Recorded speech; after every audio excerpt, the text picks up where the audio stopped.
ওকে। তো আমরা যেটা বলছিলাম সেটা হচ্ছে পরীক্ষায় আসতে পারে যে ইন্টারিম ইনভেস্টিগেশন রিপোর্টের জন্য আদেশ কে দিতে পারেন, বা এটার জন্য কে মানে হচ্ছে বলতে পারেন, পুলিশ কমিশনার অথবা কে, এসপি। মেট্রোপলিটন এরিয়াতে হাইয়েস্ট অথরিটি হচ্ছে পুলিশ কমিশনার, আর জেলাতে হাইয়েস্ট অথরিটি হচ্ছে কে, এসপি। ঠিক আছে, বুঝা গেছে লিয়া? জি ভাই, বুঝে গেছে। তোমার বাসায় কি সমস্যা হচ্ছে কথা বলতে? না না, সমস্যা হচ্ছে না আর কি, বাচ্চা ওরা আছে তো, মানে একটু আসা যাওয়া করে, ওই জন্য আমি মিউট করে রাখতেছি আর কি। কোনো সমস্যা নাই, তুমি কথা বলতে থাকো, বাচ্চার সঙ্গে সমস্যা হবে না। আচ্ছা। ওকে, তার মানে হচ্ছে একজন পুলিশ কমিশনার বা একজন ডিস্ট্রিক্ট সুপারিনটেন্ডেন্ট অফ এসপি হচ্ছে ইন্টারিম ইনভেস্টিগেশন রিপোর্ট দেওয়ার জন্য তার যে আইও কে বলতে পারে। হ্যাঁ, তো এটা কখন দেওয়া হয়? যখন কোনো একজন অ্যাকিউজড এর এগেইনস্টে ইনসাফিসিয়েন্ট এভিডেন্স পাওয়া হয়, হ্যাঁ, যেটা আমি উপরে আলোচনা করছি, তখন সেই রিপোর্টটা দেয়। এবং এই রিপোর্টটা কার কাছে দেয়? ম্যাজিস্ট্রেটের কাছে দেয়। কার কাছে দেয়? ম্যাজিস্ট্রেটের কাছে দেয়। ম্যাজিস্ট্রেট এটা নিতে বাধ্য? ম্যাজিস্ট্রেট এটা কি নিতে বাধ্য বলেন তো? না, বাধ্য না। বাধ্য না। সে যদি স্যাটিসফাইড হয়, যদি তার কাছে সন্তোষজনক মনে হয়, তখন সে এটা নিবে এবং নিয়ে কি করে দিবে। তাহলে যদি পরীক্ষায় আসে যে ইন্টারিম ইনভেস্টিগেশন রিপোর্ট যদি সাবমিট করা হয় এবং ম্যাজিস্ট্রেট যদি সেটা গ্রহণ করেন, তাহলে তিনি আসামিকে কি করেন? খালাস করেন নাকি অব্যাহতি দেন? কি দেন? অব্যাহতি। অব্যাহতি। কি লেখা আছে? ডিসচার্জ লেখা আছে। কি লেখা আছে? ডিসচার্জ। এটা বুঝতে পারছেন আপনারা? লেখা আছে যে, যে বলা হচ্ছে যদি ইনভেস্টিগেশনের সময় ইনসাফিসিয়েন্ট এভিডেন্স পাওয়া যায় কোনো একজন অ্যাকিউজড এগেনস্টে, তখন পুলিশ একটা রিপোর্ট সাবমিট করবে ম্যাজিস্ট্রেটের কাছে। ম্যাজিস্ট্রেট যদি সন্তোষজনক মনে করে, তাহলে সে আসামিকে কি করে দিবে? ডিসচার্জ করে দিবে, এবং বাকি আসামিদের বিরুদ্ধে তদন্ত চলমান থাকবে। আপনাদের মনে প্রশ্ন আসতে পারে যে ভাইয়া, এই যে কথা কথা 1 2 3 4 5 6, এখান থেকে ধরেন এই যে এখান থেকে 5 এবং 6 নম্বর আসামিদের এগেইনস্টে কি দেওয়া হলো? ইন্টারিম ইনভেস্টিগেশন কি রিপোর্ট দিয়ে বলা হলো তাদের জন্য কি চাওয়া হলো? ডিসচার্জ চাওয়া হলো। কি চাওয়া হলো? ডিসচার্জ, যে এরা ঘটনার সাথে জড়িত ছিল না। তাহলে বাকি আসামিদের তখন কি হবে? বাকি আসামিদের বিরুদ্ধে তদন্ত কি হবে? চলবে। তাদের বিরুদ্ধে তদন্ত চলবে, এই যে কন্টিনিউশন, তাদের বিরুদ্ধে চলবে। Against the remaining accused person, বাকিদের বিরুদ্ধে তদন্ত চলবে। তবে এখানে আর মজার বিষয় আছে। আপনাদের বললাম না, মনের মধ্যে সবসময় প্রশ্ন রাখবেন যে যদি তদন্ত করতে করতে এমন মনে হয় যে এই 5 এবং 6 নম্বর আসামিরাও ঘটনার সাথে জড়িত ছিল, কারণ তদন্তকারী কর্মকর্তারা একটা মানুষ, আর সবসময় যে আলামত বা এভিডেন্স পাওয়া যাবে তা কিন্তু না। যদি তদন্ত করতে করতে শেষের দিকে এসে দেখে যে এই 5 6 নম্বর আসামিরাও এই ঘটনার সাথে জড়িত, তাহলে তাদেরকেও কি তদন্তের শেষে ইনভলভ করতে পারে? কি করতে পারে? ইনভলভ করতে পারে, এবং তাদের বিরুদ্ধেও কি দিতে পারে? আবার পুলিশ রিপোর্ট দিতে পারে। ক্লিয়ার? বুঝা গেছে? যে জি। যদি তদন্ত শেষে দেখা যায় যে ইট অ্যাপিয়ার যে, যে এই যে তাদেরকে ডিসচার্জ করা হয়েছে, তাদের বিরুদ্ধে সাবস্টেন্টিভ এভিডেন্স পাওয়া গেছে, হ্যাঁ, তখন ইনভেস্টিগেশন শ্যাল নট বি প্রিক্লুডেড, মানে ইনভেস্টিগেটিং অফিসার কে আটকানো যাবে না, বা সে বাড়িতে হবে না, এই সমস্ত লোকদের নামও রিপোর্টে ঢুকাইতে। অর্থাৎ বা সহজ ভাষায় হচ্ছে, ইনভেস্টিগেটিং অফিসার চাইলে যদি দেখে যে 5 6 নম্বর আসামিরাও এই অপরাধের সাথে জড়িত ছিল, যাদেরকে সে শুরুতে ডিসচার্জ করার জন্য ম্যাজিস্ট্রেটের কাছে রিকোয়েস্ট করছে, রিকমেন্ডেশন করছে, পরবর্তীতে দেখছে যে এই 5 6 নম্বর আসামিরাও এই ঘটনার সাথে জড়িত, তাহলে ফাইনাল যখন সে একটা পুলিশ রিপোর্ট জমা দিবে, মানে চার্জশিট জমা দিবে, সেখানে সে এই দুইজনের নাম ঢুকাই দিতে পারবে কি পারবে না? পারবে। পারবে। গুড। বাকিরা সবাই বুঝছেন? বাকিরা বুঝছেন? বাকিরা বুঝছেন? কথা বলো না। লাবণী জি বুঝছেন? স্যার। হ্যাঁ, ঠিক আছে। এই যে দেখেন, একটা ইনভেস্টিগেটিং রিপোর্ট দেখা, দেখেন কি লেখা আছে, 173 একটা রিপোর্ট। এই যে লাস্টে কি লিখতেছে যে নির্দেশনার আলোকে পুলিশ, এই যে এটা পুলিশ অর্ডারের মাধ্যমে হয়েছে, নির্দেশনার আলোকে ফৌজদারি কার্যবিধির 173-এর এ মোতাবেক অন্তর্বর্তী তদন্ত প্রতিবেদন দাখিলের নির্দেশ দেন। কে নির্দেশ দেন? ওই যে পুলিশ কমিশনার। উক্ত আদেশ প্রাপ্ত হয়ে এজাহার নামীয় 134 নম্বর আসামি মোহাম্মদ মিজানুর রহমান ভূঁইয়া কে মামলার অভিযোগ থেকে সাময়িক অব্যাহতি, কি অব্যাহতি? সাময়িক অব্যাহতি। তার মানে 173-এর আন্ডারে যে অব্যাহতি দেওয়া হয়, এটা কি শুধু অব্যাহতি নাকি সাময়িক অব্যাহতি? সাময়িক অব্যাহতি। সাময়িক অব্যাহতি। ঠিক আছে, যদি অব্যাহতি থাকে তাহলে ওইটা অ্যান্সার করবেন, আর যদি অব্যাহতিও থাকে আবার সাময়িক অব্যাহতিও থাকে, তাহলে কোনটা দিবেন? সাময়িক অব্যাহতি দিব। Good, very good. যেমন এই যে এখানে পাঠাইছে এটা। হ্যাঁ, এটা হচ্ছে যে উপ পুলিশ কমিশনার পাঠাইছে, চিফ মেট্রোপলিটন ম্যাজিস্ট্রেটের কাছে পাঠাইছে, এই যে 173 এর মোতাবেক পাঠাইছে, মানে তাকে এখান থেকে রেহাই দেওয়ার জন্য। তো শেষ আমাদের 173 এই শেষ, মানে এটা হচ্ছে 25 সালের নতুন সংশোধিত একটা বিধান। এটা হচ্ছে ইন্টারিম ইনভেস্টিগেশন রিপোর্ট, মানে আগে তো হচ্ছে মানে হচ্ছে তদন্ত শেষ করে একটা রিপোর্ট দিত। এখন কি রিপোর্ট সে মানে ফাইনাল রিপোর্ট না, মানে মানে সর্বশেষ প্রতিবেদন দেওয়ার আগেও কি ইন্টারিম প্রতিবেদন দেওয়ার সুযোগ রয়েছে। ক্লিয়ার? বুঝা গেছে? মানে আগে যাই হতো একদম লাস্টে যদি ফাইনাল রিপোর্ট দিত অথবা চার্জশিট দিত, যাই হতো সবার শেষে হইতো। কিন্তু এখন তদন্ত চলাকালীন সময়েও যদি পুলিশ বা ইনভেস্টিগেটিং অফিসার যদি দেখে যে কোনো একজন আসামি বিরুদ্ধে সাফিসিয়েন্ট এভিডেন্স নাই, এবং সেই ক্ষেত্রে তাকে যদি তার এসপি অথবা পুলিশ কমিশনার নির্দেশ দেয় যে তুমি এই ব্যক্তিকে রেহাই দাও, বা এই ব্যক্তির বিরুদ্ধে যেহেতু তথ্য প্রমাণ পাওয়া যাচ্ছে না, তাকে তুমি এই এই তদন্ত থেকে বা এই মামলা থেকে তাকে তুমি অব্যাহতি চাও, ম্যাজিস্ট্রেটের কাছে আবেদন করো, তখন একজন আইও ম্যাজিস্ট্রেটের কাছে তাকে অব্যাহতি চেয়ে আবেদন করতে পারে। এবং ম্যাজিস্ট্রেট যদি স্যাটিসফাইড হয়, কি এটা লেখা আছে, কি স্যাটিসফাইড, তাহলে সেই অব্যাহতি পত্র মানে সাময়িক অব্যাহতির যে সুপারিশ করা হলো সেটাকে তিনি গ্রহণ করতে পারেন, এবং ওই আসামিদেরকে তিনি কি দিতে পারেন, অব্যাহতি দিতে পারেন, যেটা আমরা উপরে দেখলাম। খুবই ইজি। ওকে, এবার আসি আমরা হচ্ছে provisions of completion of investigation, যে কিভাবে ইনভেস্টিগেশন কমপ্লিট হবে, এটা যে বিতে বলা আছে। হ্যাঁ, যে কিভাবে ইনভেস্টিগেশন শেষ হবে। প্রথম কথা হচ্ছে ইনভেস্টিগেশন শেষ করতে হবে কয়দিনের মধ্যে? 60 দিন। কয়দিনের মধ্যে? 60 দিন। 60 দিনের মধ্যে যদি শেষ না করতে পারে, তাহলে সে তার কারণ লিখবে যে কেন শেষ করতে পারে না, এবং সে কি চাবে, সময় চাবে। আমি কিন্তু ধারাগুলো ওই যে মানে কি বলে এটা, রিডিং পড়াইতেছি না, কিন্তু তার মানে এই নয় যে আপনারা বসে থাকবেন, আপনারা হচ্ছে এভাবে করে করে অ্যারো চিহ্ন দিয়ে দিয়ে নামেন। ঠিক আছে? যেমন এটা হচ্ছে তদন্ত কিভাবে করবে, 60 দিনের মধ্যে। কদিনের মধ্যে করবে? 60 দিন। 60 দিনের মধ্যে যদি করতে সম্ভব না হয়, তাহলে সে কারণ লিখবে। কি লিখবে? কারণ। কারণ লিখে আবার সে কি চাইবে, এটা এক্সটেনশন চাইবে। কি চাইবে? এক্সটেনশন চাইবে, ম্যাজিস্ট্রেটের কাছে এক্সটেনশন চাইবে যে, স্যার আমি 60 দিনের মধ্যে করতে পারি নাই, আমাকে আরো সময় বাড়ায় দেওয়া হোক। তখন ম্যাজিস্ট্রেট হচ্ছে কি করবে, তাকে সময় দিবে। তখন কি করবে, সেটাকে এক্সটেন্ড করবে। এভাবে করে আপনারা অ্যারো চিহ্ন দিয়ে দিয়ে লেখেন। তারপরে তখন কত সময় দিবে, সেটা হচ্ছে রিজনেবল টাইম দিবে, সেটা আবার ফিক্সড করা নাই। ওকে, তো সে সময়ের মধ্যে যদি সে করতে না পারে, নট কমপ্লিটেড, ওই সময়ের মধ্যে সেটা করতে পারে না, লেখা নট কমপ্লিটেড। তখন এবং কেন করতে পারে না সেটা কারণ সে লিখবে। হ্যাঁ, লিখে সেটা সে এই আবার সময় সে হচ্ছে উম,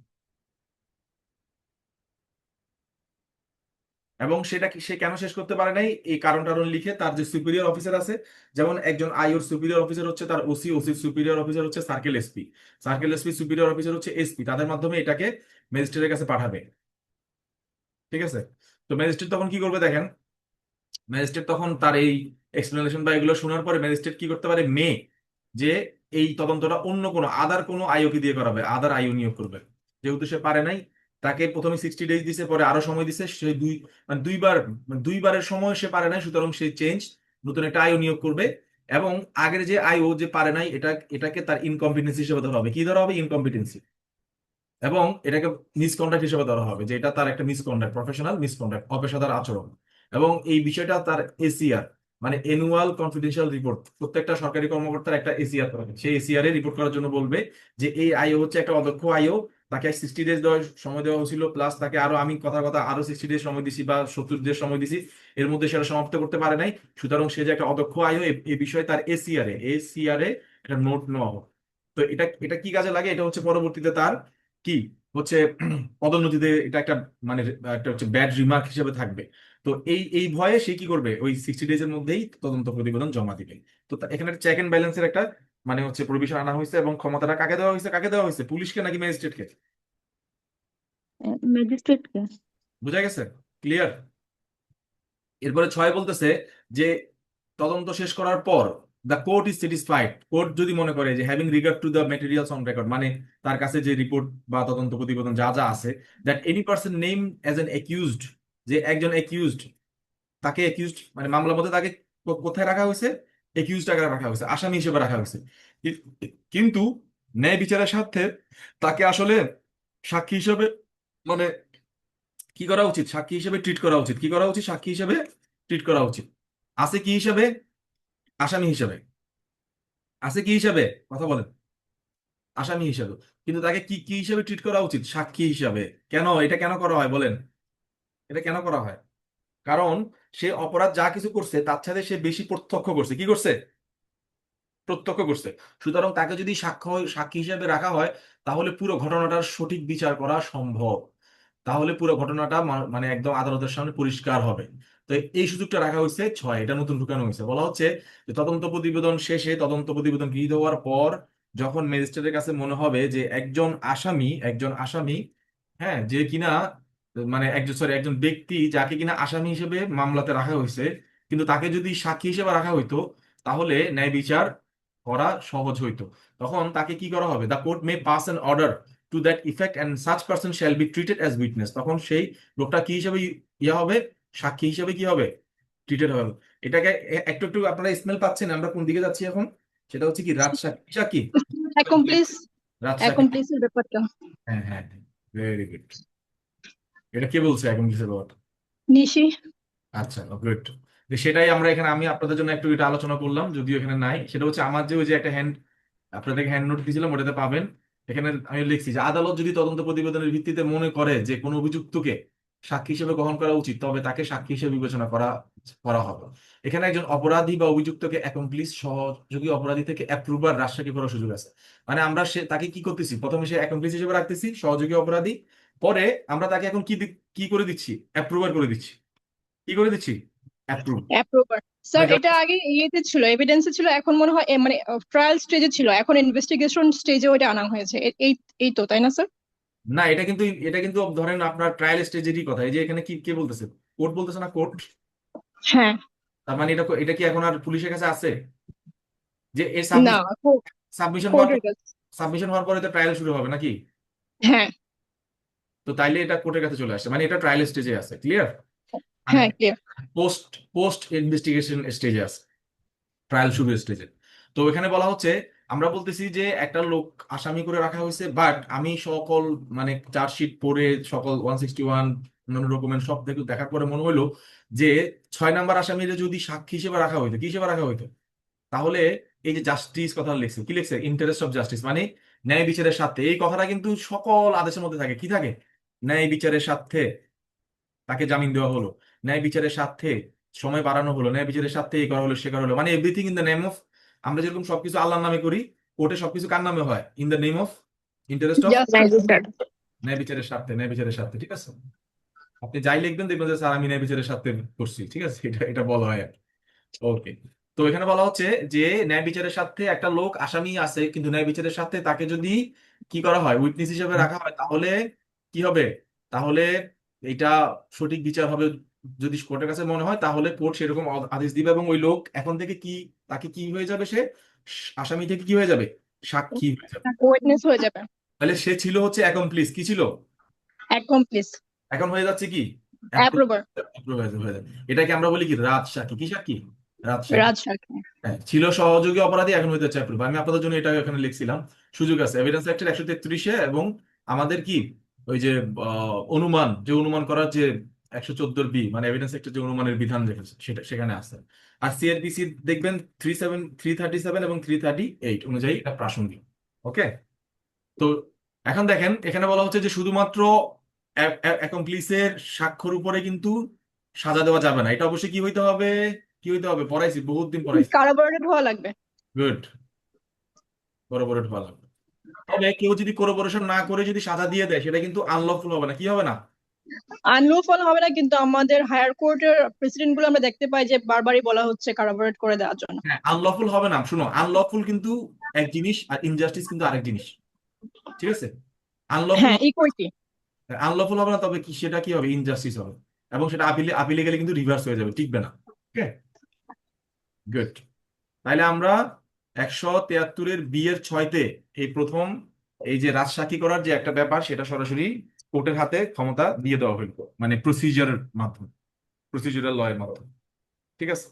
তো এখন দেখো, এখানে বলতেছে যে এটা দেখে নিবেন আপনারা। তাহলে সে আগে ছিল কি? একিউজ, মানে অ্যাকমপ্লিস ছিল, সহ আসামি ছিল। এখন হয়ে গেছে কি? উইটনেস, মানে রাজসাক্ষী। মানে কি? উইটনেস মানে কি? সাক্ষী না? আর এটার সামনে কি লাগাই দিলাম? রাজ লাগাই দিলাম, মানে কি? রাজসাক্ষী। তো অনেকে বলে না রাজশাহীর বিধান কোথায় আছে, তখন এখন থেকে আপনারা বলতে পারবেন যে স্যার এটা 173-এর বিয়ের কোথায় আছে, কোথায় আছে 173-এর বিয়ের কথা বলেন, বিএসসি। 6-এ আছে, কথা বলতে হবে। ওকে, তো এখন এখানে বলা হচ্ছে, এরপরে আমি আপনাদের জন্য আরো কিছু অ্যাড করছিলাম, সেটা হচ্ছে ট্রায়ালে যখন কোনো অ্যাকমপ্লিস রাষ্ট্রপক্ষের পক্ষে সাক্ষ্য দেয়, তখনই তাকে রাজসাক্ষী বলা হয়। মানে সে কার পক্ষে সাক্ষ্য দিচ্ছে, সে কার পক্ষে সাক্ষ্য দিচ্ছে, সে কার পক্ষে? রাষ্ট্রপক্ষে। রাষ্ট্র মানে তো রাজ, রাষ্ট্র মানে কি, রাজ, রাষ্ট্র মানে তো হচ্ছে রাজা নাকি, রাজনীতি জি। বলে না? মানে ওকে এই জন্য রাষ্ট্র সাক্ষী না বলে বলা হচ্ছে রাজসাক্ষী, মানে সে এখন রাজার পক্ষে চলে গেছে। কার পক্ষে চলে গেছে, রাজার পক্ষে চলে গেছে। তবে শর্ত হচ্ছে প্রসিকিউশনের সামনে তাকে, মানে সে এখন কিন্তু, সে যে নিজেকে নিজেকে ডিফেন্ড করবে, ডিফেন্ড না করে সে কার পার্টি হয়ে গেছে, প্রসিকিউশনের পার্টি হয়ে গেছে। কার পার্টি হয়ে গেছে? প্রসিকিউশনের পার্টি প্রসিকিউশন। হয়ে গেছে। Why prosecution would believe him, prosecution তাকে তখনই বিলিভ করবে যখন সে full and true disclosure of the fact করবে। মানে সব খুলে বলতে হবে, সব, কোনো কিছু গোপন রাখা যাবে না। কিছুদিন আগে আমাদের হচ্ছে এক এরকম বড় ভাই, মানে আচ্ছা এটা পার্সোনাল হয়ে যায়, মানে ধরেন কোনো একটা কাণ্ডে একজন ব্যক্তিকে সে ধরলো, ধরার পরে সে বললো যে এটা আমার একটা মিস্টেক হয়ে গেছে, আমি ভুল করে ফেলছি। তখন বলতেছে তোমাকে, আমি তোমাকে তখনই ক্ষমা করবো যখন তুমি পুরো ফুল এন্ড ট্রু ডিসক্লোজার অফ কাহিনী কি হয়েছে আমাকে বলবা। সে বলতে চায় না, লজ্জা পায়। তো বলে যে না বললে তো আমি তোমার সাথে সংসার করবো না, বা আমি তোমার সাথে থাকবো না, পুরো ঘটনা আমাকে বলতে হবে। তখন মানে হচ্ছে কি, ফুল এবং কমপ্লিট ডিসক্লোজার করতে হবে, কোনো কিছু ভিতরে রাখা যাবে না, যে বললে আমাকে কি মাইন্ড করে কিনা বা কিভাবে নেয়, এটা বরং আরো বেশি ক্ষতিকর হবে, পুরোটাই বলে দিতে হবে। তো ঠিক তেমনি করে এখানে ফুল এবং ট্রু ডিসক্লোজার, মানে ফুল তো হবেই, কোনো 1% গ্যাপ থাকবে না, এবং সেটা হইতে হবে ট্রু ডিসক্লোজার। তো তখন ওই সাক্ষী যে অ্যাকিউজড ছিল, সে রাজসাক্ষী, সে বলবে হ্যাঁ আমরা ঘটনার দিন সেখানে গিয়েছিলাম, তারপরে করিম মজিদ সলিম মিলে হচ্ছে প্ল্যান করছে, তারপর করিম হচ্ছে ওকে নিয়ে আসছে, মজিদ হচ্ছে অস্ত্র ধরছে, তারপর তারা বাসার ভিতরে ঢুকছে, তারপর ওই মেয়েকে রেপ করছে, ওকে গলা ধরে জিপে মেরে ফেলছে, এগুলো সব আমি দেখছি। মানে সব নিজেকে জড়াবে, তাদেরকে জড়াই জড়াই সব কিছু ফুল এবং ট্রু ডিসক্লোজার বলবে। বলার পরে কি হইতে হবে, সেগুলো কি হইতে হবে, কোরোবোরেট হইতে হবে। কি হইতে হবে, কোরোবোরেট। নাহলে দেখা গেল, কর্পোরেট হওয়া লাগবে। তাহলে দেখা গেল কি করিমের উপর তার রাগ, সবকিছু করিমের উপরে সে চাপাই দিচ্ছে, যে করিম করছে, করিম করছে, করিম মারছে, করিম রেপ করছে, করিম করিম হচ্ছে খুন করছে। তো সেগুলো কোরোবোরেট হইতে হবে, এই হচ্ছে বিষয়। তো শুধুমাত্র তার সাক্ষীর উপর ভরসা করে আসামিদেরকে সাজা দেওয়া যাবে না, যেটা আমি লিখছি। তার সাক্ষ্যকে অন্য সাক্ষ্যের সাথে কি করতে হবে, কোরোবোরেশনে নিয়ে যাচাই করে তারপর আদালত সিদ্ধান্ত নেবেন, যেটা আমি অলরেডি লিখে ফেলছি আপনার। তো এরপর আদালত যথার্থ এরপরে যদি আদালত মনে করে যে হ্যাঁ ঠিক আছে, এর কারণে, এই রাজসাক্ষীর কারণে আমরা একটা বড় চাঞ্চল্যকর মামলার কি দিতে পারলাম, মানে বিচার করতে পারলাম, বা মানুষের সামনে রাইটে নিয়ে আসতে পারলাম, তখন যদি আদালত যথার্থ মনে করে ওই আসামিকে পার্ডন করতে পারে। কি করতে, টেন্ডারিং পার্ডন, যে তোমাকে ক্ষমা আমরা মানে অফার করতেছি, তারপরে তাকে ক্ষমা করা যেতে পারে, অথবা তার সাজা কমাই দেওয়া যেতে পারে। ঠিক আছে, মানে সে যে রাজসাক্ষী হইলে যে সে যে ফ্রি হয়ে যাবে, বিষয়টা কিন্তু এরকম না। ভাইবাতে জিজ্ঞেস করবে কিন্তু, কারণ এই যে 5 আগস্টের ঘটনা পরে কিন্তু আপনারা দেখছেন। স্যার, কেউ রাজসাক্ষী হলে যদি ট্রু এন্ড ফুল ডিসক্লোজার করে ওকে কি আমরা মানে অ্যাকুইট করে দিব, এটাই নিয়ম, নাকি ওকে সাজা কম দেওয়া যাবে, কোনটা মানে? এটাই তো বলতেছি বাবা, অ্যাকুইটাল অ্যাকুইটাল দিতে হবে, কোথাও লেখা আছে, কোথাও লেখা নাই। এটা আদালত যেটা মনে করে, আদালত যেটা মনে করে, ঠিক আছে। ওকে।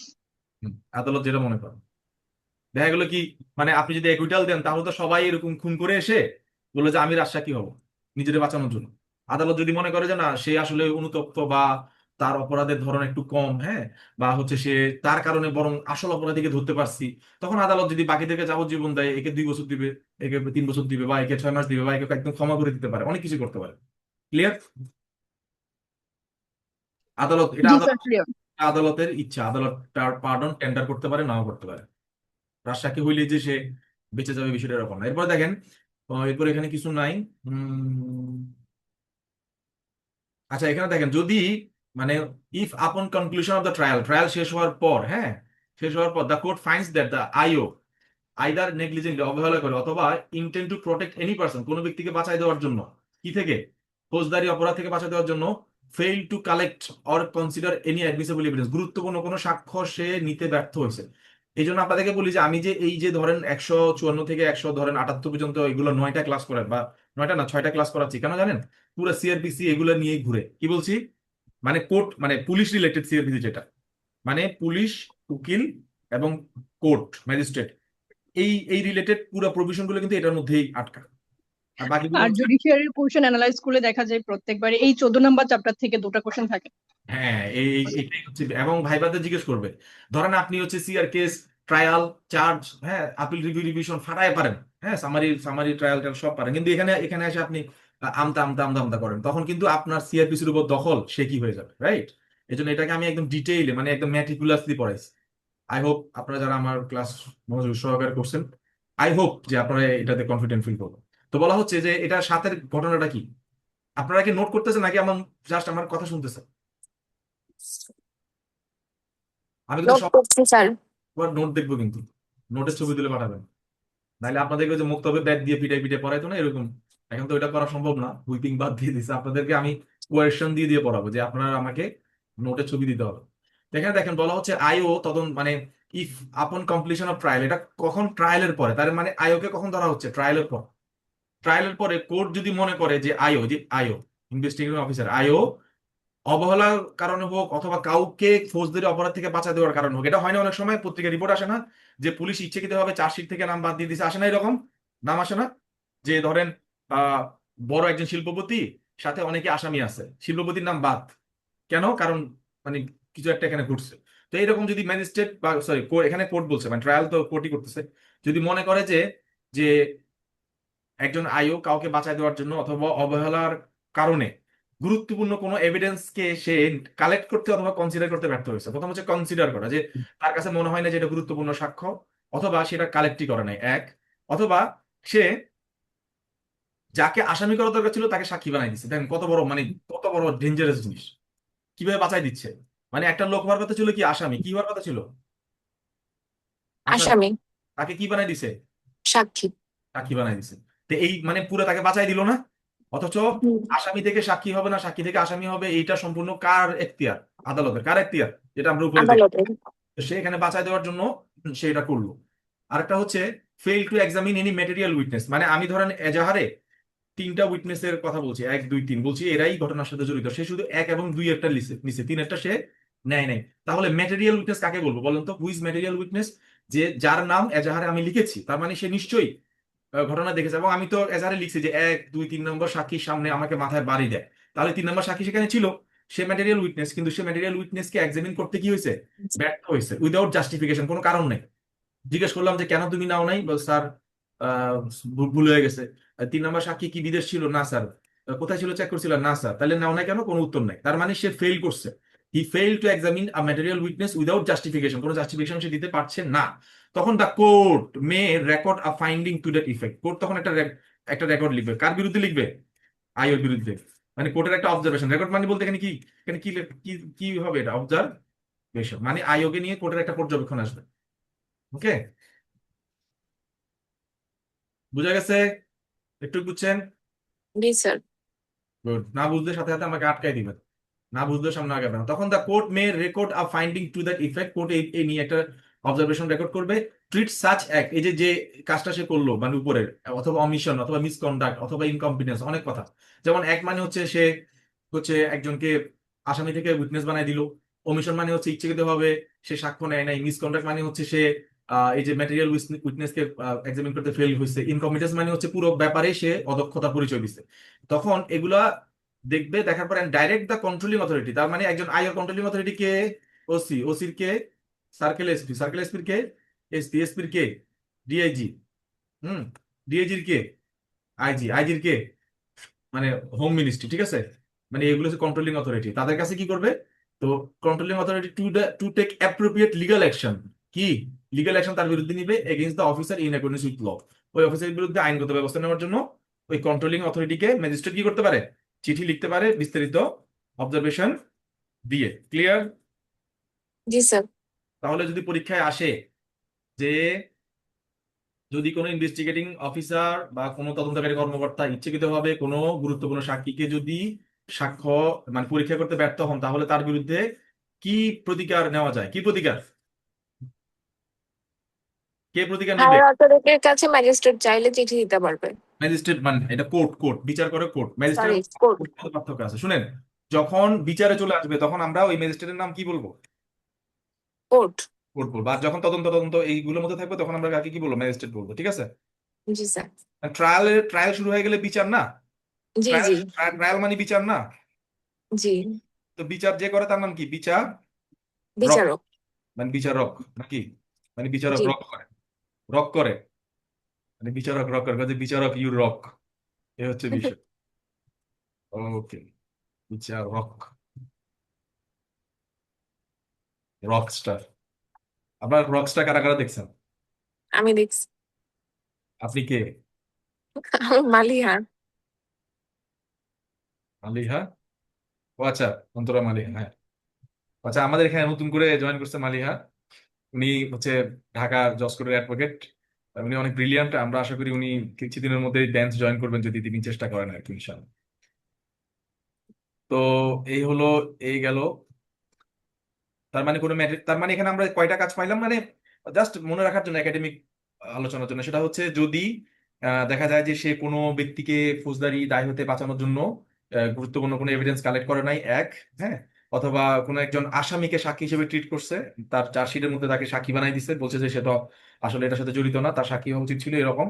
অথবা লাস্টে সে গুরুত্বপূর্ণ কোনো ম্যাটেরিয়াল উইটনেসকে যদি কি করে, মানে তার এক্সামিন করতে ব্যর্থ হয়। আমি একটা এরকম চার্জশিট দেখছি যেখানে 1 2 3, দেখেন খালি একটা পয়েন্টে গিয়ে ধরাটা খাইছে, যে তিনজন এজাহারকারী সাক্ষী ছিল বা কমপ্লেনের সাক্ষী ছিল।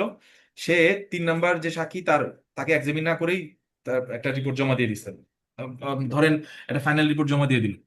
সাধারণত সাক্ষীদের সাক্ষ্য না নেওয়া মানে তো হচ্ছে সে আসামিকে সেভ করার জন্য চেষ্টা করতেছে। তো ফাইনাল রিপোর্ট জমা দেওয়ার পরে এখন এখন তাহলে এই আইয়ের বিরুদ্ধে কি অ্যাকশন হবে? অ্যাকশনটা অনেক সময় কোর্ট সরাসরি নিতে চাইবে না, হ্যাঁ। এই কোর্টকে আমাদের কি করতে হবে? ট্রিগার করতে হবে। কি করতে হবে? কোর্টকে আমাদের ট্রিগার করতে হবে যে স্যার, আপনি 173 এর বি এর 7-এর আন্ডারে তার বিরুদ্ধে ব্যবস্থা নেওয়ার জন্য তার তার কন্ট্রোলিং অথরিটির কাছে কি করেন? লিখেন। হ্যালো, রিপোর্ট করেন। আসসালাম, বলো।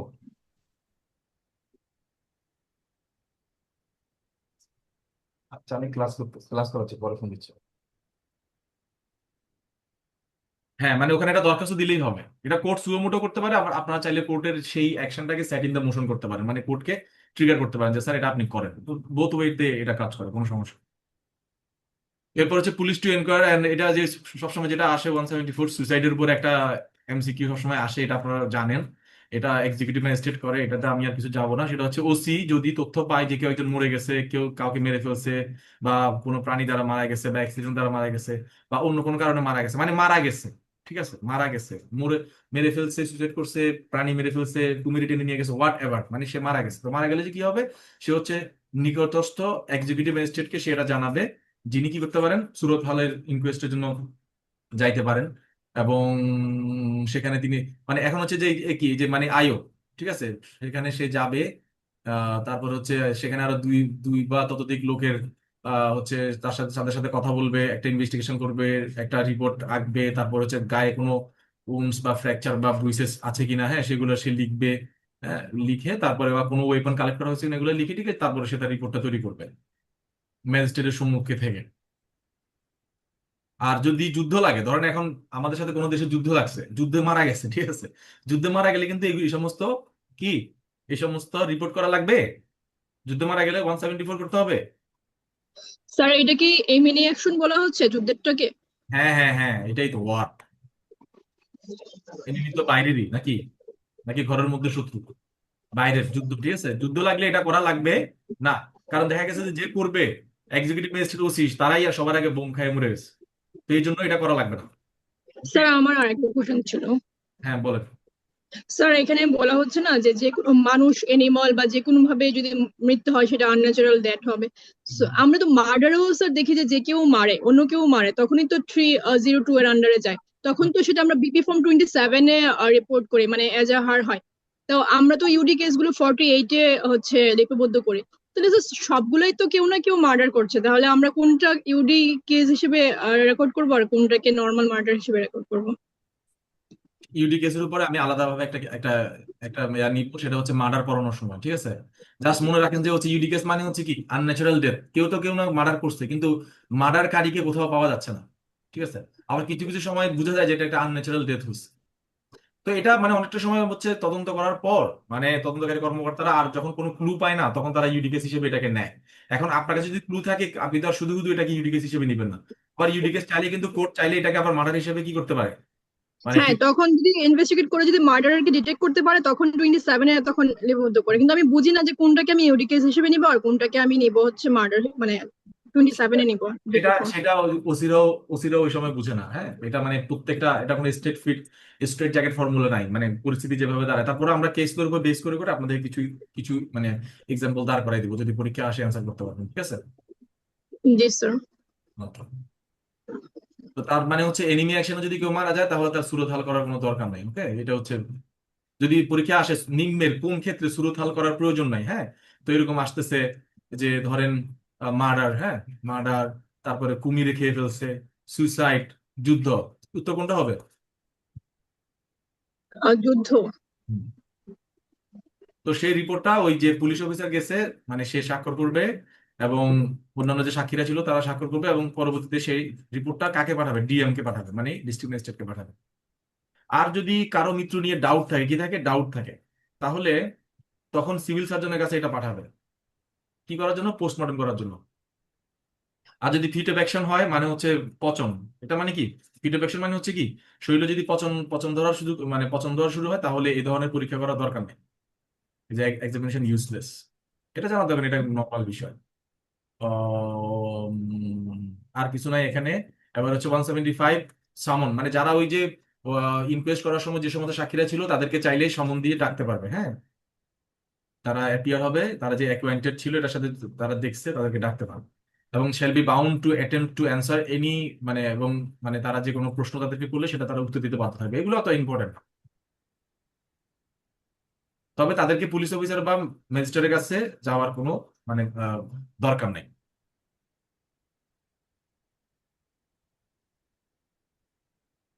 যদি কগনিজেবল কেসের ক্ষেত্রে না হয় আর কি, কগনিজেবল কেসের ক্ষেত্রে হলে তখন যাবে। আর যদি নন কগনিজেবল কেসের বিষয় যদি থাকে সেক্ষেত্রে তাদেরকে পুলিশ অফিসার বা ম্যাজিস্ট্রেটের কাছে নেওয়ার কোনো দরকার নেই।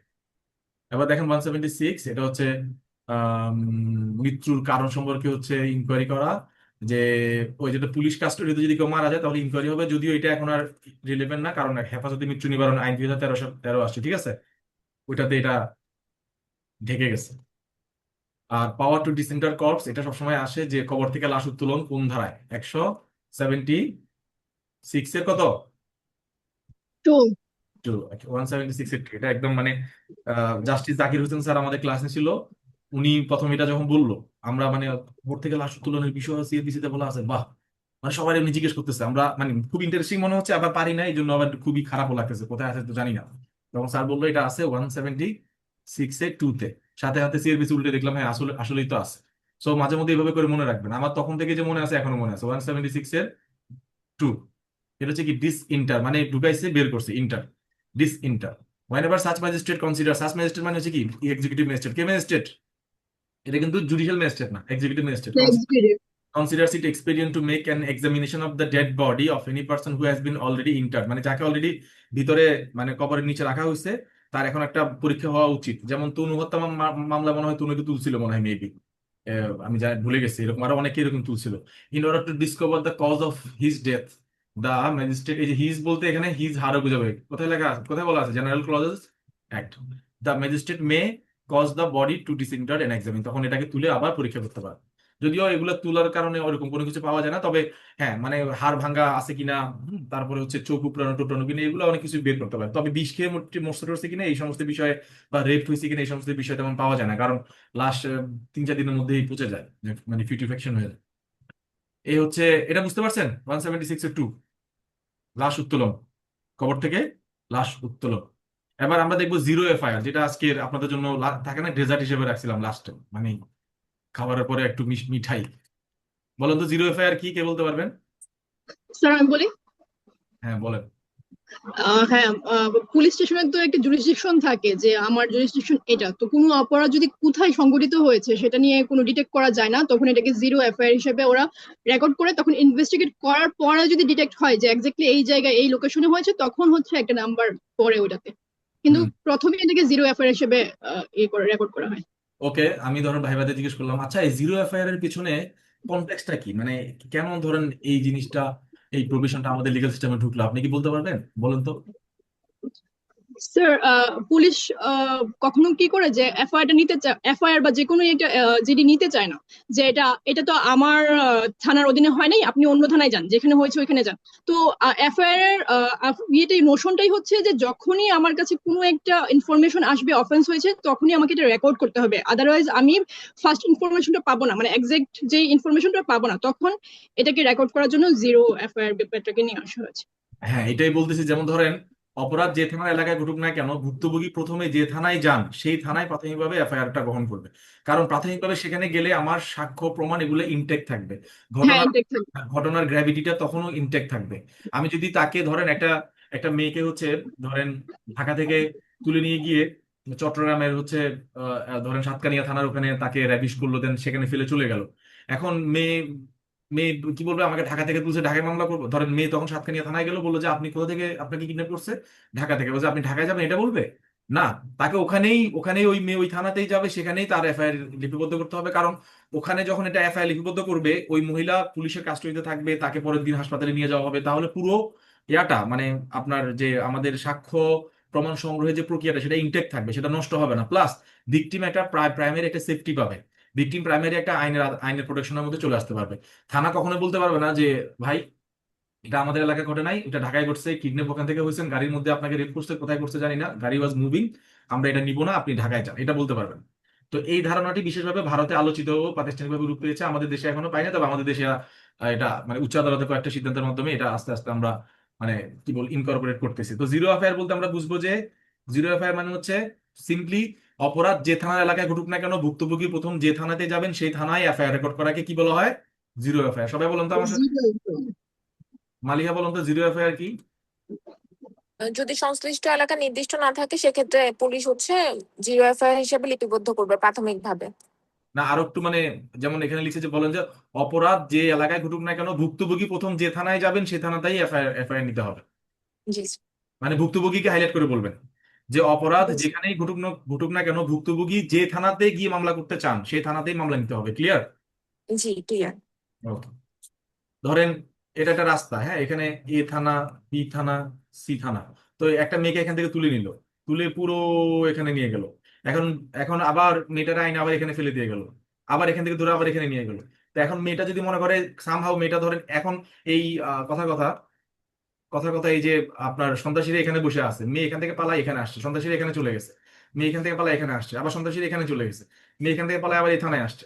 তো তখন এই থানায় মানে ভুক্তভোগী যেখানে চায়, মোট কথা কি বললাম, এই জন্য আমি লিখছি কিন্তু এভাবে যে অপরাধ যে এলাকা থানায় ঘটুক না কেন, ভুক্তভোগী প্রথমে যে থানাতেই সে রিচ করতে পারবে।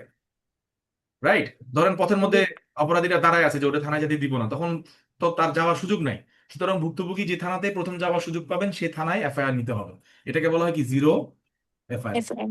এটা বিশেষ করে হচ্ছে মার্ডার, ডাকাতি, কিডন্যাপ, রেপ, ধর্ষণ, অ্যাবডাকশন এই সমস্ত বা বড় বড় হচ্ছে টাকা পয়সার মামলা, এই সমস্ত ক্ষেত্রে এই জিরো এফআইআর এর নীতিটা আছে। এর বাইরে সাধারণত আমরা সিআরপিসি 177 অনুযায়ী আমরা জানি যে ঘটনা যেখানে ঘটে সেখানে কি করতে হয়?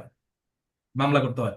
এটা হচ্ছে সিআরপিসি 177 এর একটা হচ্ছে কি ব্যতিক্রম। এটা কি ব্যতিক্রম? ব্যতিক্রম। আর এর ব্যতিক্রম আমরা বলতে পারবো না, কারণ আমরা যদি রিকুইজিশন পাঠায় আসামি অ্যারেস্ট করতে পারি, তাহলে আমরা মানে অন্য থানায় মামলা কেন করতে পারবো না? ক্লিয়ার? কথাটা বুঝতে পারছেন? ফিলোসফিটা বুঝতে পারছেন? ধরেন আপনি ঢাকা অপরাধ করছে, আপনি চট্টগ্রামে রিকুইজিশন পাঠায় চট্টগ্রামে আসামি অ্যারেস্ট করতে পারেন। তো আসামি যদি অ্যারেস্ট করতে পারেন, আপনি এফআইআর কেন নিতে পারবেন না? লজিক তো সিম্পল, তাই না? যদি এমন স্যার, হতো যে- আমি আমি আরেকটু অ্যাড করি। হ্যাঁ হ্যাঁ স্যার, আমরা যদি এই চ্যাপ্টারটা দেখি, 16 নম্বর চ্যাপ্টার, এটা বলা আছে যে place of inquiry and trial. So এখানে যে প্লেস গুলোর কথা বলা আছে, এটা ট্রায়াল কোর্টের জন্য বলা আছে, অফিসারের জন্য, মানে পুলিশ অফিসারের জন্য বলা নাই। আমরা যদি 154 নম্বর সেকশন দেখি, তখন বলাই আছে এভরি ইনফরমেশন, যেই ইনফরমেশন আনবে সেটাই তাকে রেকর্ড করতে হবে। তো পুলিশ অফিসার কেন রেকর্ড করবে না তার কাছে যখন আসবে? তাকে অবশ্যই রেকর্ড করতে হবে। সেটাই।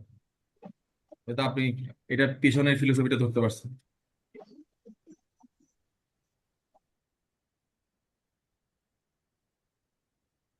তবে 177 বলছে যে ইনকোয়ার্ড ইনটু মানে হচ্ছে ওই যে তদন্ত হবে আর কি। মানে তদন্ত করা হবে বা বিচার হবে কোথায়? যেখানে এই এই ঘটনাটা ঘটছে এরকম। যেখানে অফেন্স কমিটেড হয়েছে ওইখানে। এই জন্য মানে যেহেতু রিকুইজিশন পাঠায় আসামি অ্যারেস্ট করা যায়, যেহেতু পুরো থানা আসামির বিরুদ্ধে লেগে যায়, সুতরাং সেই থানা এফআইআর নিতে সমস্যা কোথায়? এবং বাংলাদেশে কিন্তু এটা এখন আছে, কিন্তু যদিও আমাদের কোনো সংশোধনী হয় না, বাট এটা কিন্তু করা যায়। কয়েকটা কেস তো এরকম আদেশ দেওয়া হয়েছে। আমি কেস গুলো কালেক্ট করে আপনাদেরকে দিব। তো আরেকটা প্রশ্ন আসতে পারে, থানা মামলা নিতে বাধ্য কিনা। আমরা অনেকেই বলি ইয়েস, আবার ইয়েস বলার পরে এরপরে হাওয়া হয়ে যায়, এরপরে বুঝি না যে আসলে কোন আইনে কেমনে কি। হ্যাঁ, ওসি আপনাকে ধরে আইন শিখাই দিল যে এখানে আমি মামলা নিতে পারবো না, তখন ওসিকে তো আপনাকে একটু ঝাড়ি মারতে হবে না, তো সেটা কিসের ভিত্তিতে মারবেন সেটা লেখেন। যে থানায় মামলা নিতে বাধ্য কিনা, ইয়েস, সেটা হচ্ছে পিআরবি 243 এবং 244 প্রবিধান, মানে এটাকে বলা হয় আহ নিয়ম বা নিয়ন্ত্রক। রেগুলেশনের তো মানে কি নিয়ন্ত্রণ, নিয়ন্ত্রণ মানে পুলিশকে দেখেন নিয়ন্ত্রণ করতেছে। তো বলা হচ্ছে the first information report of cognizable crime mentioned in section 154 code of criminal procedure shall be drawn by the officer in charge of the police station in BP form মানে কোন ধরনের কগনিজেবল অফেন্সের ইনফরমেশন পাইলে সাথে সাথে সেটা BP form number 27 মানে কি FIR form, মানে কি এফআইআর ফর্মে সেটাকে সে লিখতে হবে। তারপরে 243 এর এটা হচ্ছে এফ। এফ এ কি বলতেছে, police officer shall not defer drawing up the information report until they have tested the truth of the complaint. They shall not await the result of medical examination before recording a first information when complaint is made of grievous hurt or other cognizable crime। অর্থাৎ আমলযোগ্য অপরাধের অভিযোগ করতে police officer দেরি করতেছে, কি করতেছে, যে তথ্য পাইতে দেরি, তথ্য আসে নাই, মেডিকেল এক্সামিনেশন হয় নাই, এটা সেটা বলে সে দেরি করতে পারবে না, সাথে সাথে তাকে কি করতে হবে, এফআইআর রেকর্ড করতে হবে। এফআইআর রেকর্ড করতে হবে। মানে দেখেন পুলিশ অফিসারকে কতটা মানে স্ট্রং একটা আদেশ দিছে যে তুমি মেডিকেল এক্সামিনেশন হয় নাই বা তথ্য পাচ্ছি না বা এই যে সত্য কি মিথ্যা, তার মানে কি কোনো পুলিশ অফিসার বলতে পারবে না ঘটনা সত্য না মিথ্যা। সত্য মিথ্যা যাচাই করার সময় এখন না, ঠিক আছে, সত্য নাকি মিথ্যা যাচাই করার সময় এখন না, মেডিকেল রিপোর্ট আসার জন্য ওয়েট করার সময় এখন না। আপনাকে এখন কি করতে হবে, এটা কি করতে হবে। ইনস্ট্যান্ট রেকর্ড করতে হবে। এই যে সেটা আমরা কখন জানবো, যখন আমরা পুলিশ অফিসারকে তার 243-এর এফ নাম্বার এটা করাই দিব, যে এটা জোরে জোরে চিল্লে চিল্লে পড়েন কি লেখছে এখানে। আপনি যে বলতেছেন মেডিকেল এক্সামিনেশন হয়ে আসুক, কাগজপত্র পাই, তারপর এত কাগজপত্র পাওয়ার দরকার নাই, মেডিকেল রিপোর্টের দরকার নাই, সত্য মিথ্যার দরকার নাই। আমি বলতেছি এটা কগনিজেবল অফেন্স হয়েছে, হ্যাঁ, আমি যদি সেটা প্রমাণ না করতে পারি, আপনি আমার বিরুদ্ধে মিথ্যা মামলার জন্য রিপোর্ট দিয়ে দিয়েন, কোনো সমস্যা নাই। এফআরটি দেওয়ার সময় বলে যে এটা একটা মিথ্যা মামলা, মনে আছে এফআরটি পড়ানোর সময় পড়াইছিলাম না, মনে আছে হ্যাঁ, যে সেখানে আবার প্রসিকিউশনের জন্য বলে দেওয়া যেতে পারে যে মিথ্যা মামলার জন্য প্রসিকিউশন করে দিয়েন, বাট আপনি এখন এটা নেন। ওকে, ক্লিয়ার। তাহলে 243-এর এ এবং 243-এর এফ এ আমরা এটা দেখতে পাইলাম যে নট অনলি সে রেকর্ড করবে, বাট অলসো সে সত্য নাকি মিথ্যা এটাও যাচাই করার জন্য অপেক্ষা করবে না, এবং গ্রিভিয়াস হার্ট বা কগনিজেবল অপরাধের ক্ষেত্রে মেডিকেল এক্সামিনেশন বা মেডিকেল রিপোর্ট আসছে কিনা এটার জন্য অপেক্ষা করবে না, সে ডিরেক্টলি কি করবে, বিপি ফর্ম 27-এ কি করবে, রেকর্ড করবে। এফআইআর করবে। তার মানে সে এফআইআর করতে বাধ্য। সবচেয়ে বড় বাধ্য হচ্ছে 244-এ কি বলতেছে, a first information report shall be recorded in respect of every cognizable complaint. মানে আপনি যখনই আমলযোগ্য কোনো অপরাধের অভিযোগ করবেন, কি আমলযোগ্য অমলযোগ্য আমলযোগ্য, হ্যাঁ।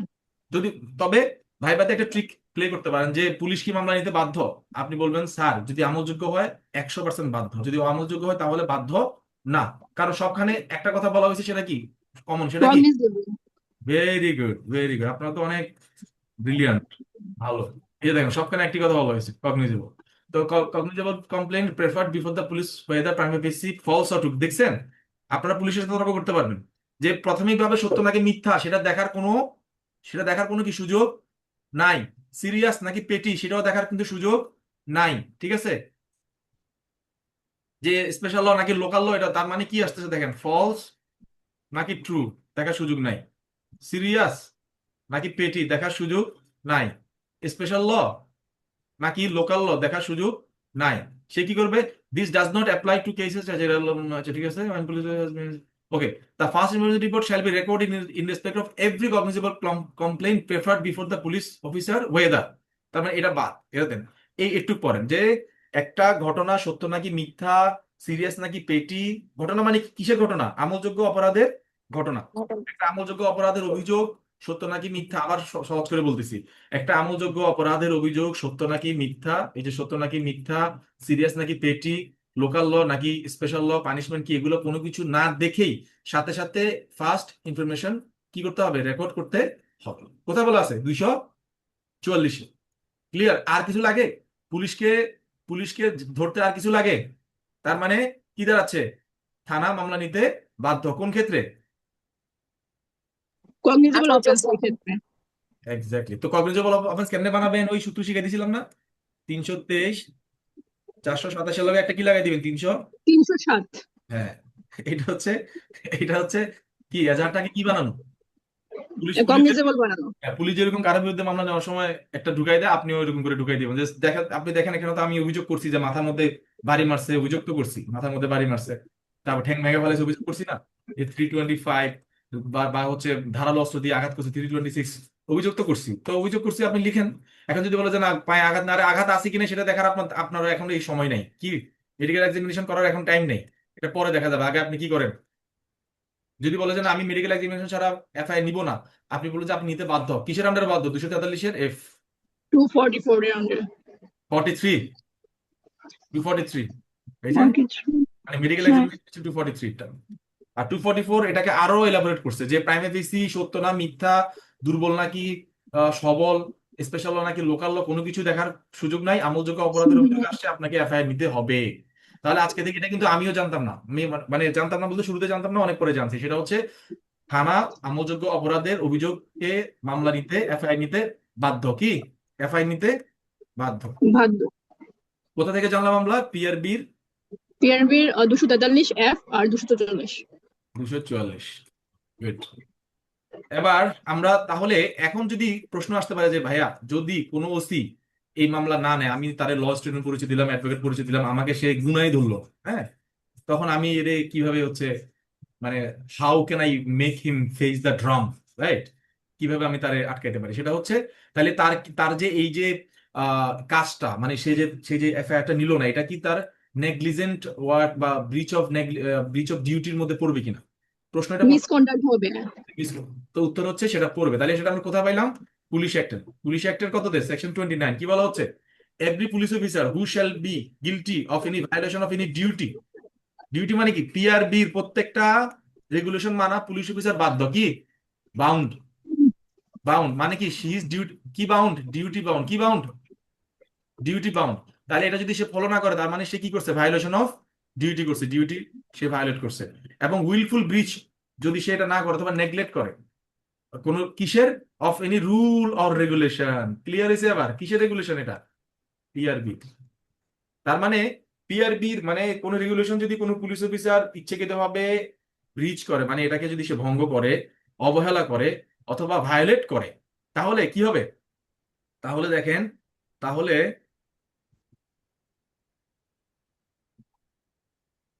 তাহলে সে কি হবে, সে he shall be liable on conviction before a magistrate, একটা ম্যাজিস্ট্রেটের সামনে তাকে কি হবে, কনভিক্ট করা যাবে। এইটা কে করবে, এটা যে কোনো, যে যিনি মানে যে কোনো ব্যক্তি করতে পারে, মানে এটা ওসি মানে পুলিশের অথরিটিও করতে পারে, অথবা কি ম্যাজিস্ট্রেট নিজেও করতে পারে, অথবা কি করতে পারে, ওই যে যিনি মানে আপনার বাদী, সেও ম্যাজিস্ট্রেটের কাছে এটা জানাইতে পারে।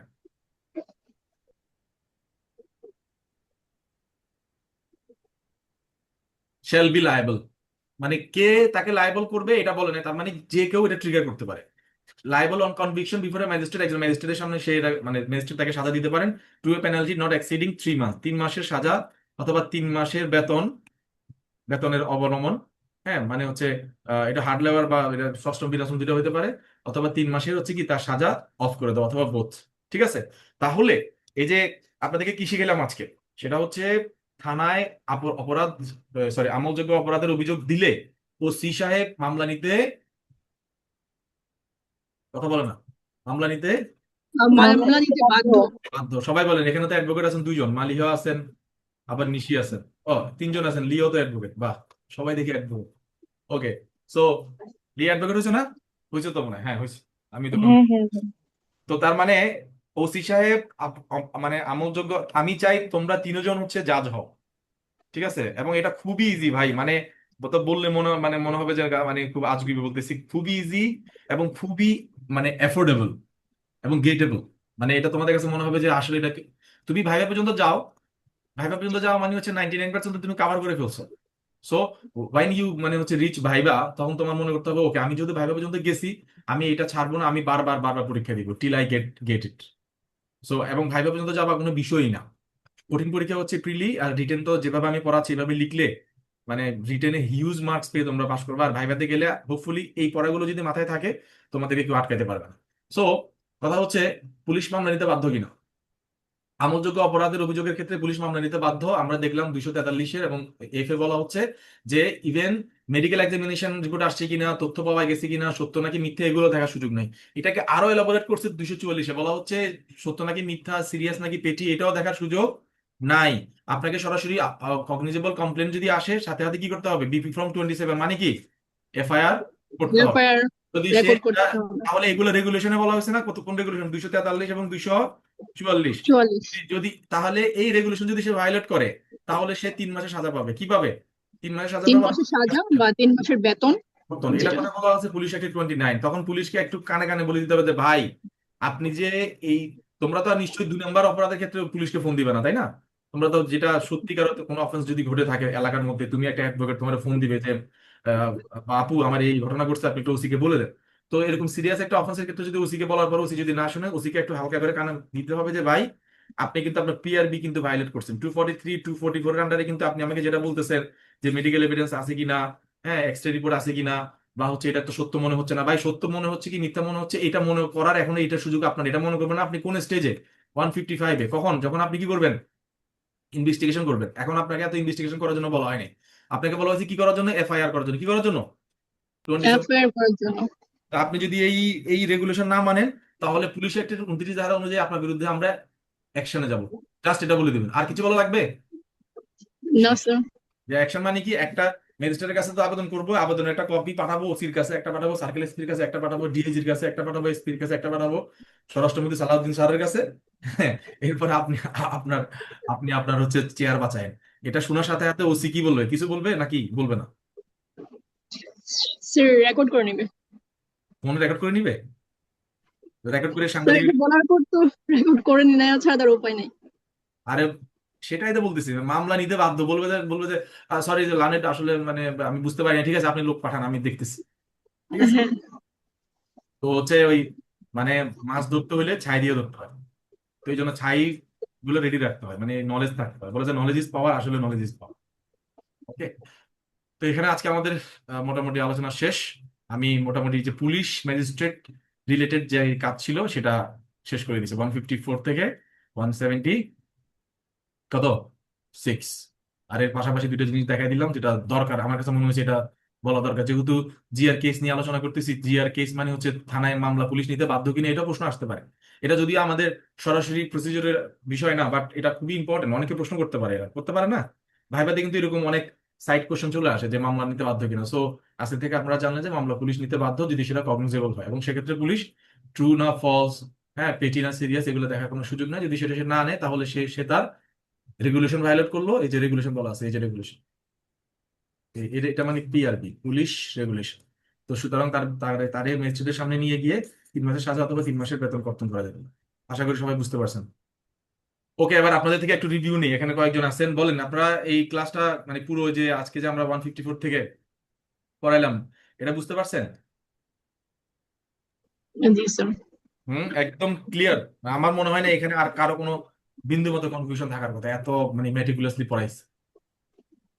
তো রেফারেন্স গুলো দেখে নিয়েন, দেখে নোট নিবেন। নোট নিয়ে এটার উপরে যদি দখল থাকে, ট্রাস্ট মি, সিআরপিসির উপরে আপনার 40% দখল মনে করার মধ্যে চলে আসছে, যদি এই 154 থেকে 176টা ভালো মতো বুঝেন। তো আমি এত ডিটেলে পড়াইছি, ভালো মতো না বোঝার কোনো কারণ নাই।